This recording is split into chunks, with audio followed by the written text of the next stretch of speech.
heureux, madame, messieurs, de vous présenter cette session d'information ce jour. Merci parce que vous êtes vraiment fidèles au programme de Max Info. Voici pour vous la session d'information.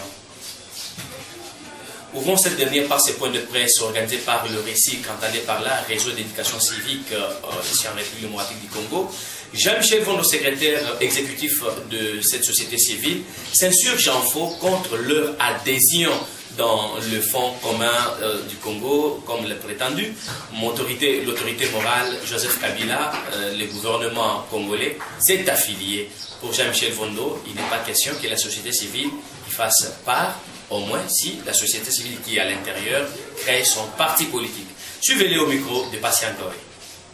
Les réseaux d'éducation civique au Congo RECIC, ne pouvant pas rester indifférents aux grandes questions d'actualité politique et socio-économique de la République démocratique du Congo, après avoir analysé ces différentes questions d'actualité relatives au processus électoral et à la gouvernance du pays, donne son point de vue sur l'actualité, notamment celle concernant l'adhésion de la société civile au Front commun pour le Congo, FCC, plateforme qui regroupe tous les membres du gouvernement.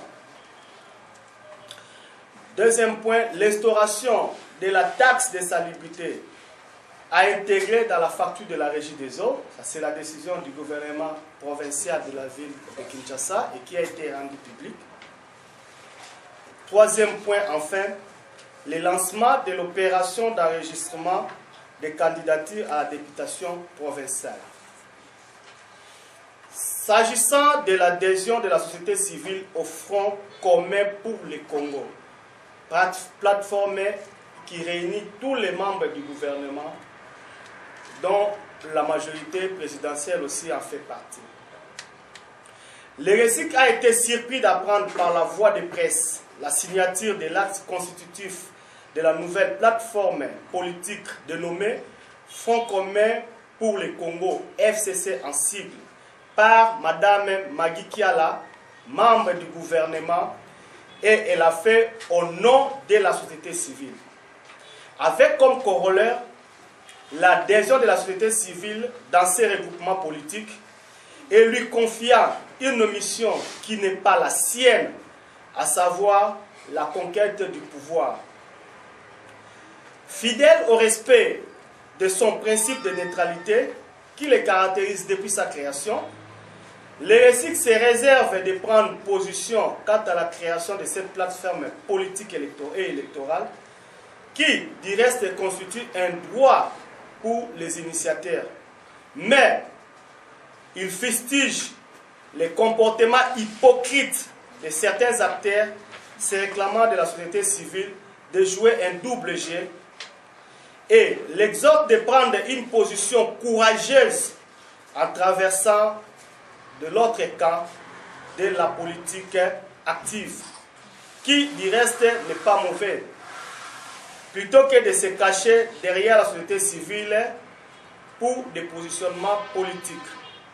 Cependant, il attire l'attention de l'opinion nationale et internationale sur le fait qu'il n'a donné mandat à aucune organisation de la société civile pour les représenter et présenter l'ensemble de la société civile congolaise au sein de cette plateforme politique. Le RECIC considère que les animateurs des organisations de la société civile qui y ont adhéré l'ont fait au nom de leurs organisations et qui cessent de mener les combats de la société civile. Toujours dans le même chapitre, Maître Théodore Mukendi croit que cette messe de gouvernement en s'associant à la majorité présidentielle ne sont que des aventures qu'on veut tracer aux Congolais. Suivons-les au micro de Gustin Kapouya. De toutes les façons, c'est un jeu politique qui est irrégulier et ça ressemble parfaitement à une tricherie. Parce que la majorité présidentielle en tant que famille politique qui a dirigé ce pays pendant toute la législature qui s'achève aurait pu terminer son mandat et rendre compte au peuple congolais de sa gestion. Cela n'a pas été le cas. parce qu'ils savaient qu'ils n'ont pas atteint les objectifs qu'ils se sont assignés. Alors, à la lumière ou par la force des accords de Saint-Sylvestre, il y a eu le gouvernement qui a été formé, mais vous vous rendez compte qu'aujourd'hui on nous parle du FCC qui a été constitué, soi-disant pour soutenir une candidature unique avec la majorité présidentielle. C'est un jeu irrégulier, c'est antidémocratique de toutes les façons, c'est une parfaite publicité. Non, c'est un front des corrompus qui n'ont rien d'autre à démontrer. Lewis Théodore, jeune congolais, n'est pas resté le dernier. Il donne aussi sa position face à cette rencontre de front commun pour le Congo. Il est dit au micro de Viviane Bamongo. Mais ce n'est pas normal. Ce gouvernement